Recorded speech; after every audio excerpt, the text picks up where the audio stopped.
Finally আমি তো উঠে গেছি নৌকায়, আর এদের দাদা দুই বোনকে ধরে ধরে নিয়ে আসছে যাতে বোন না পড়ে যায়, বউ পড়লেও চলবে। আর এদিকে আমার বর্ণনদ নাচতে গিয়ে নৌকার পাড়াটাই ভেঙে দিয়েছে। কি বলবো এদের নিয়ে। তো যাই হোক, ধীরে ধীরে নৌকাতে সব ওঠানোর কাজ চলছে, মানে আমরা ওঠার কাজ চলছে, আর এক এক করে আমরা সব উঠে পড়েছি। আর ফাইনালি নৌকায় ধাক্কা দেওয়া চালু করে দিয়েছে আমার বড় নন্দাই। এই যে ইনি এখন ভয় পাচ্ছেন, ওই ওই যে ঠাকুরকে প্রণাম করছে ভয়ে। নৌকা বড্ড হিলছে আমাদের, এত এদের মরার ভয় যে এখন বলছে ফিসটা যেন আমরা ডাঙায় করি, নৌকায় যেন কিছু না করি। কিন্তু এই যে আমি আছি, কিছু আর বলতে পারছে না, তো ভয় চুপচাপ বসে আছে। এদিকে চেল্লামিল্লিও তো করতে হবে, হুল্লোড় তো আমাদের করতেই হবে। আর এদিকে এখন বক্সে গান চলছে, আর এরা নাচছে, সাথে ভয়ও পাচ্ছে। সমস্ত রকম ফিলিংস একসাথে নিয়ে আমরা এখন নদীর পুরো মাঝখানে চলে এসেছি। তো এই ফিলিংসটা বলে বোঝাতে পারবো না, এত ভালো লাগছে। আর ভয় একটু লাগলেও এদের দেখে আমার ভয়টা একদমই চলে গেছিলো, কারণ এরা যা ভয় পাচ্ছে ওদের দেখে আমার হাসিই পাচ্ছে। তো এবার ব্রেকফাস্টের পালা।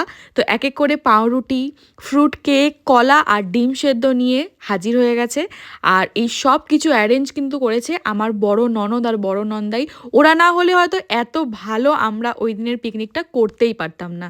তো ওদেরকে অনেক থ্যাংক ইউ। তো আমি যেহেতু বয়সে বড় প্লাস যেহেতু সম্মানে ওদের থেকে বড় হই, তাই এইসব খাবার দাবার বাড়ার দায়িত্ব, দেওয়ার দায়িত্ব আমার ঘাড়েই পড়ে। তো এই যে সবার প্লেট বেড়ে নিয়েছি। আমাদের ব্রেকফাস্টে ছিল পাউরুটি, ডিম সেদ্ধ, ফ্রুট কেক আর কলা। তো এবার সবাইকে দেওয়ার পালা। তো এক এক করে সবার হাতে টিফিনটা পৌঁছে দিচ্ছি। আর এরই মাঝে কি করেছে আমার বড় নন্দাই আর মাঝি দাদা নদীতে জাল ফেলতে শুরু করে দিয়েছে। এখন নদীতে ভাটা আছে, তাই বলছে জালটা নাকি এখনই ফেলে দিতে হবে, জোয়ার এসে গেলে নাকি আর জাল ফেলা যাবে না। তো অত শত তো জানি না, তো এরা জাল ফেলতে শুরু করে দিয়েছে। তো আমরাও ব্রেকফাস্ট করতে করতে সেটা দেখছি আর এনজয় করছি। তো এরই মাঝে দেখি আবার জাল টানতেও শুরু করে দিয়েছে, মানে মাছ তুলতে। তো এবার তো খাওয়া দাওয়া আমরা সবাই ভুলে গেছি। আর এই দেখো ফার্স্টেই আমাদের উঠে গেছে কিন্তু একটা ইলিশ মাছ। তো এটা দেখে না প্রথম বিশ্বাসই হচ্ছিল না যে এটা সত্যি ইলিশ উঠেছে কিনা। আর সামনে একদম টাটকা ইলিশ দেখে না আমি চিনতেই পারছি না যে এটা ইলিশ মাছ। কিন্তু মাঝি দাদা বললো যে হ্যাঁ, এটা একদম অরিজিনাল ইলিশ, আর এটাই বড় হয়ে আস্তে আস্তে বড় সাইজের ইলিশ হবে। তো এটা শোনার পর আর মাছটা দেখার পর তো আমাদের মাথা সবার খারাপ হয়ে গেছে যে সিরিয়াসলি আমরা মানে এই এক্সপিরিয়েন্সটা করবো যে ইলিশ মাছ ধরবো, এটা তো কখনো ভাবতেই পারিনি। আমরা ভেবেছিলাম ছোটখাটো মাছ ধরবো, খাবো, মজা করবো। জ্যান্ত জ্যান্ত ইলিশ মাছ উঠেছে আমাদের।